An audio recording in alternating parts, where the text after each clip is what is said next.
articulation avec un arrière-pied et un avant-pied, vous connaissez tout ça, mais surtout, il est maintenu par une aponévrose multidirectionnelle avec plusieurs logettes.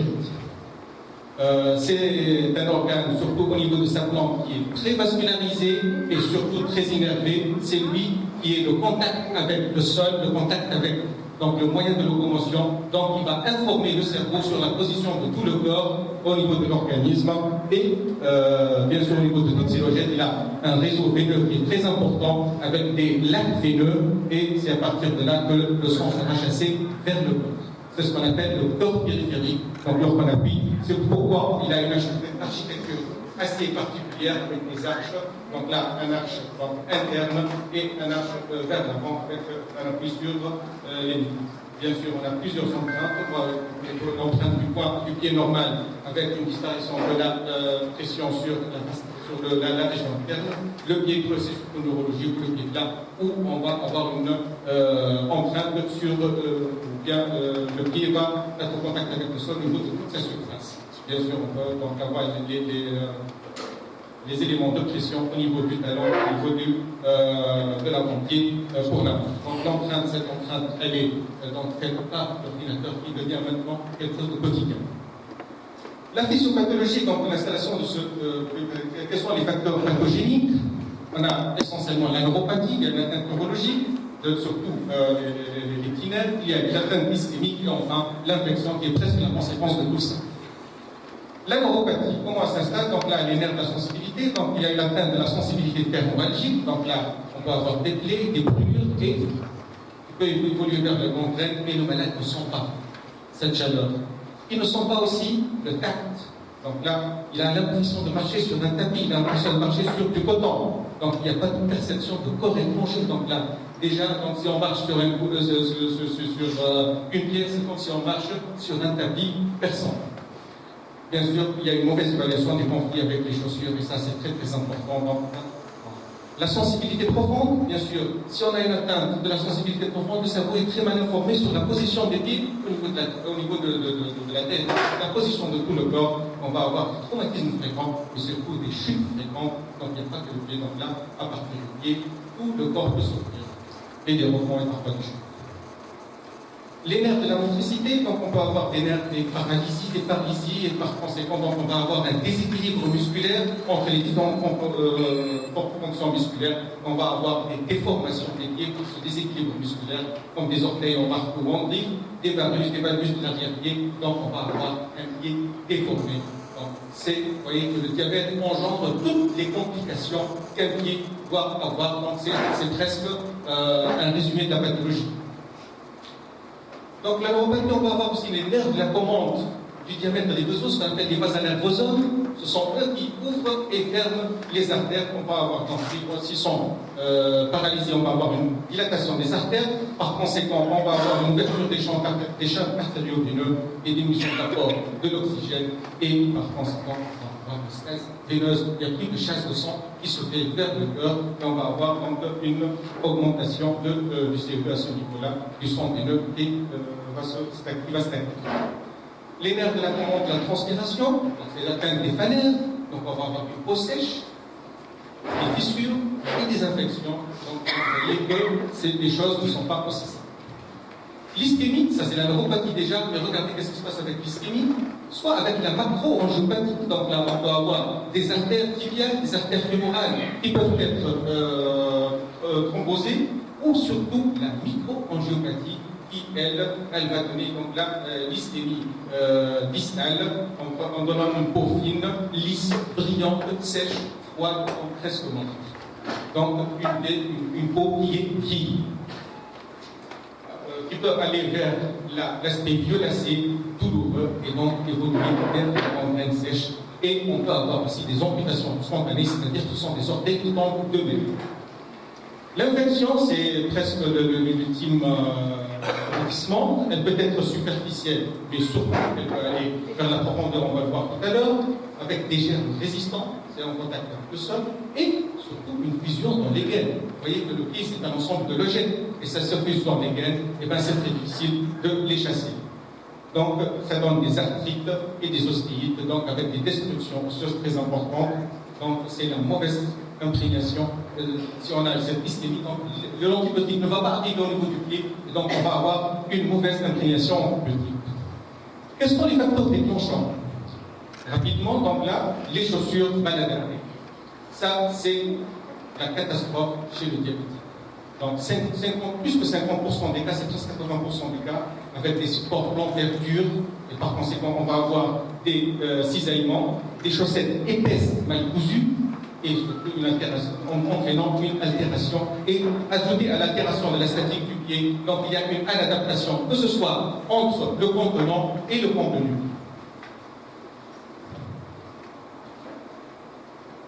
Les gestes inadaptés, donc là, 25% des cas, c'est l'emploi de codicide chimique. On a quelques altérations, donc on ajoute pas mal de structures acides ou autres, l'emploi d'instruments tranchants, puisqu'on a une peau qui est sèche, on essaye avec un bistouri, avec une lame, de les décanter, l'arrachement d'un lambeau de peau, c'est-à-dire c'est surtout lors des décongeaisons, et par conséquent, on va entretenir ce problème de pied. L'hygiène inadaptée, donc c'est essentiellement la pousse anarchique des ongles. Les bains de pied prolongés, il y a des gens qui laissent leur pied dans les bains de façon prolongée et puis ils ne les sèchent pas. Donc là, les traumatismes du pied et la marche pieds nus. Donc si on marche pieds nus, on ne sent pas, on peut marcher sur des cailloux, on peut faire quand il y a des blessures. Le mal performant plantaire, c'est la catastrophe du diabétique, c'est l'aboutissement catastrophique du diabétique. Donc, comment il se forme? Au début, bien sûr, il y a la conséquence de la neuropathie, de l'hyperpression au même endroit, et avec les conflits au niveau des chaussures, donc ce qu'on appelle les zones de pression, qui va se créer une callosité, donc une dureté au niveau du point d'appui. Cette callosité, elle va avec une irritation au niveau du sous-cutané par l'effet de cisaillement, donc là, on va donner un décollement de la bourse et par conséquent la formation d'une vésicule sous-cutanée. Cette vésicule, telle que avec les microtraumatismes, donc là, s'ouvrir, former donc là un abcès, et cet abcès est indolore parce qu'il n'y a pas de sensation à ce niveau. Donc la callosité va devenir plus dure, la vésicule est plus grande, on va avoir une fissure, par conséquent un éclatement de cette vésicule, et on va avoir donc le début de l'infection vers aussi bien l'articulation, donc là, ou bien vers les loges, on va avoir donc soit une ostite, soit une arthrite. Et ça peut être aussi source de septicémie dans un pied diabétique. Un mal performant plantaire, il peut tuer. Bon, selon les gravités, donc là, Wagner a gratifié ce mal performant plantaire, donc en fonction donc là, des signes cliniques. Dans le grade 0, il n'y a pas de lésion ouverte, mais la présence possible d'une déformation osseuse ou d'une hyperkératose, donc là, soit qui va évoluer au grade 1 avec un ulcère superficiel sans pénétration dans les tissus profonds.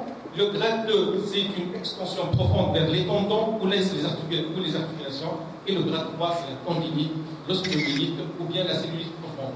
Déjà, c'est quelque chose qui est gérable. Mais si on passe au stade 4, qui est la gangrène d'un orteil ou de l'avant-pied, le plus souvent associé à une infection plantaire, et le grade 5, c'est la gangrène massive du pied, associée à des lésions nécrotiques, à une infection du tissu mou, c'est-à-dire c'est un pied qui doit partir. L'examen clinique, rapidement, l'examen des pieds est systématique chez tout diabétique. Ça, c'est clair, net et sans discussion. Un diabète, vous le voyez, il a regardez, pas simplement les yeux, les reins, d'accord, c'est vital, mais attention aux pieds, parce que ça peut coûter 36 000 fois plus cher qu'un examen, une prise en charge au niveau de l'œil, mais aussi ça peut tuer pendant le vie. L'instinct interrogatoire policier, les conditions de vie, comment il se chose, comment il se marche, ainsi de suite. Bien sûr, le type de diabète, s'il y a un insulinodépendant, moins insulinodépendant, type 1, type 2, etc. Les atteintes rénales oculaires, c'est très important parce que si on atteint des micro-angiopathies au niveau de l'œil ou au niveau du rein, on a aussi une atteinte des micro-angiopathie au niveau des terminaisons des pieds. Et bien sûr, les habitudes de vie, où est-ce qu'il vit, comment il vit, comment il bouge. L'inspection, c'est l'élément essentiel, on n'a que ça. Il n'y a que la clinique. Le pied diabétique, c'est la clinique. Je vais montrer aucune radio, aucun autre examen. L'état des palais, c'est très important. Les ongles, les cheveux, les poils, etc. Le type de pied, si c'est un pied grec, si c'est un pied carré, si c'est un pied égyptien. La déformation des orteils du pied, c'est des pieds soit en varus, soit essentiellement en valgus, tel que la valgus qu'on le voit ici, les callosités d'appui, les conflits avec les chaussures, et c'est très important, ça peut se cacher entre les orteils, donc il faut savoir écarter les orteils. Bien sûr, la recherche, les mots performants. Le podoscope, normalement, tout médecin généraliste, tout médecin s'intéressant au pied doit avoir soit un podoscope, donc un miroir là où on peut voir directement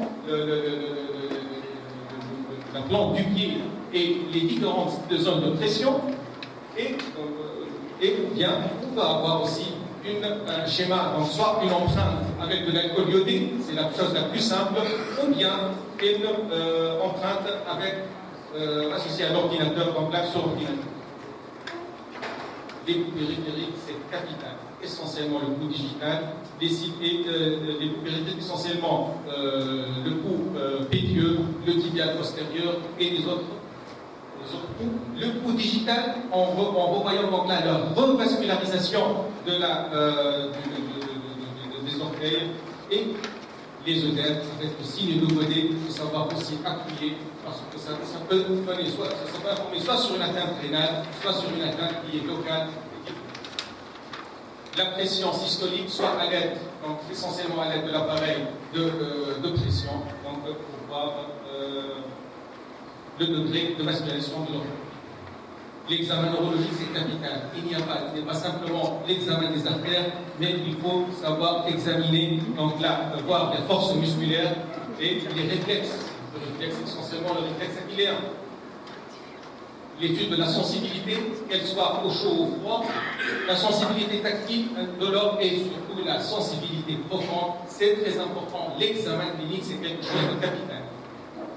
Et il n'y a pas simplement le contenant, il n'y a pas simplement le contenu, il y a aussi le contenant. On doit avoir des chaussures. Est-ce qu'il y a des déformations au niveau des chaussures? Est-ce que ce sont des chaussures souples? Est-ce que ce sont des chaussures rigides? Est-ce qu'il y a des débris au niveau des chaussures? C'est très important. Est-ce que la semelle elle est bien uniforme ou pas? Donc ça c'est très très important pour le pied. Bien sûr, on dit en général, on traite une personne par un segment. Donc, et les examens complémentaires, la radio standard, l'échodoppler, l'angiographie, c'est elles qui vont nous renseigner sur, donc là, pour répondre à certaines questions qu'on s'est posées lors de notre examen clinique. La prise en charge, rapidement, c'est une prise en charge qui est générale, métabolique, et aussi locale. Générale, bien sûr, métabolique, le diabète, quelles que soient les conditions qui doivent être bien prises en charge. Tout ceci pour éviter le geste malheureux qui est pour certains une solution de facilité, mais pour le malade, c'est quelque chose de vraiment de très lourd qui est l'amputation. Donc la vaccination antitétanique, plus, tout diabétique doit avoir sa vaccination antitétanique.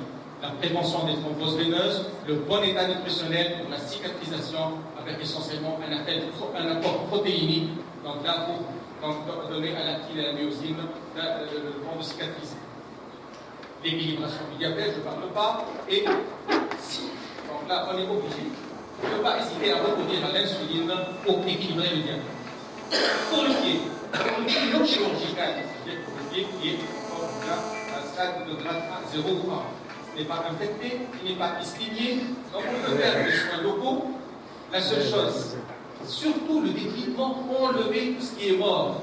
Il ne faut voir que le vivant, il ne faut voir que le saignant. Donc, le pansement, il ne doit pas être circulaire, il ne doit pas être compressif, traitement des mycoses et surtout la décharge. Il ne faut pas laisser le pied au contact avec le sol. Il faut le décharger pour que la myosine permette donc là de cicatriser. La décharge, c'est quelque chose de capital. C'est un geste qui est simple, mais on l'oublie souvent. Pour le pied infecté, la mise en place doit être rapide et large. Il ne faut pas attendre.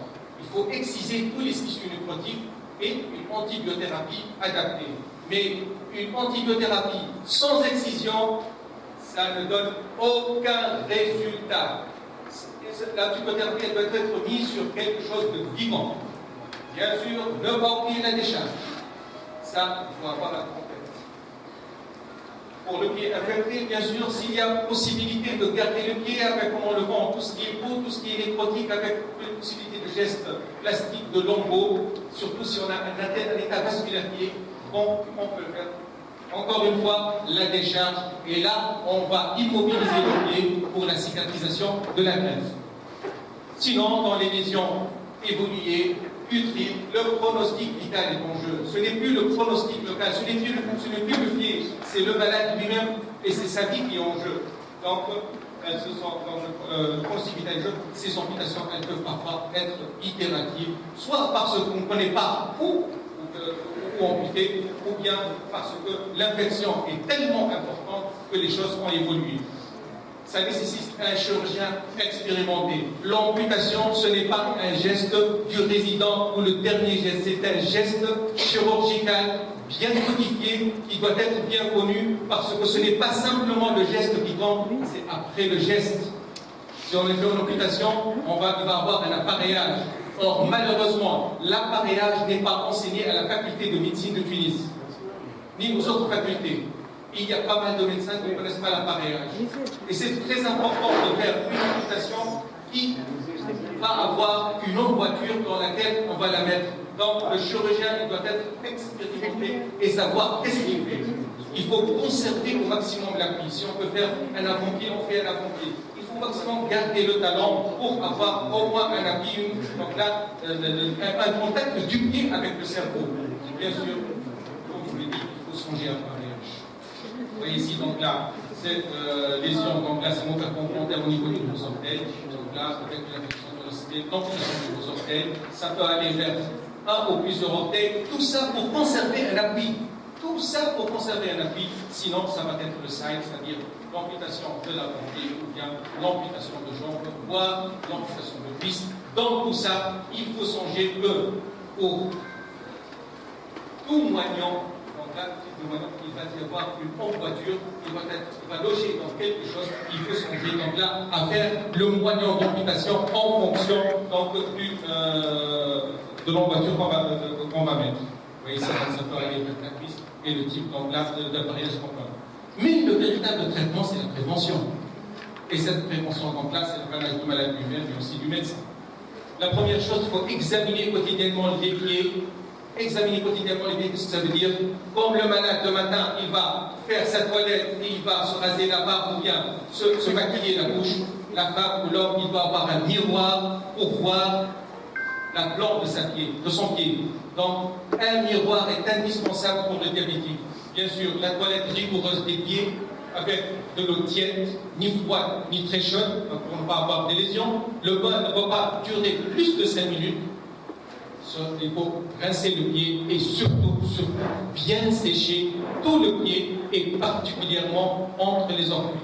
Ça, c'est très très important pour ne pas laisser des zones humides susceptibles de donner donc, des mycoses. Attention aussi aux ongles. Donc, les ongles, elles doivent être assez longs pour protéger l'orteil. Mais si on va les couper, il faut couper des bords au carré. Donc là, c'est-à-dire avec un coupe-ongle et surtout agrandir les ongles et ne pas laisser des épis donc, au niveau des ongles pour ne pas blesser le pied lui-même, mais surtout pour ne pas se blesser l'autre pied. Donc là, lors d'un changement, on vient de mise d'un pied sur l'autre. Il faut choisir les bonnes chaussures. Mais comment les choisir? Il faut les acheter en fin de journée. Pourquoi les acheter en fin de journée? Parce que là, on a tellement marché qu'on va avoir donc là des pieds qui sont gonflés. Donc là, on va avoir des chaussures qui sont assez larges et adaptées pour la fin de journée. Il faut éviter les chaussures en matière synthétique. Il vaut mieux avoir donc là quelque chose en cuir, en véritable cuir. Et tout aussi bien, et être bien dans ses chaussures. C'est-à-dire qu'il ne faut pas que les chaussures soient serrées. Au début, ne pas les garder plus de 2 heures par jour, il faut s'adapter, il faut une adaptation avec les chaussures, et enfin, un examen et un entretien régulier des chaussures, surtout des semelles, pour ne pas avoir donc là des problèmes. Il faut éviter la marche ténue, on ne parle pas appuyer sur des cailloux, etc. Éviter les plaies, ou bien les traiter, traiter toute mycose, mais devant toutes les, il faut dire aux malades de consulter le médecin. Ça doit avoir un suivi médical. Donc, si on veut conclure, le pied diabétique, c'est un pied à risque. Son pronostic peut être très grave, allant jusqu'à le décès, par l'amputation. L'examen du pied chez tout diabétique est systématique. Ça nécessite une prise en charge certainement multidisciplinaire et l'implication du diabétique est capitale. C'est lui pour une journée.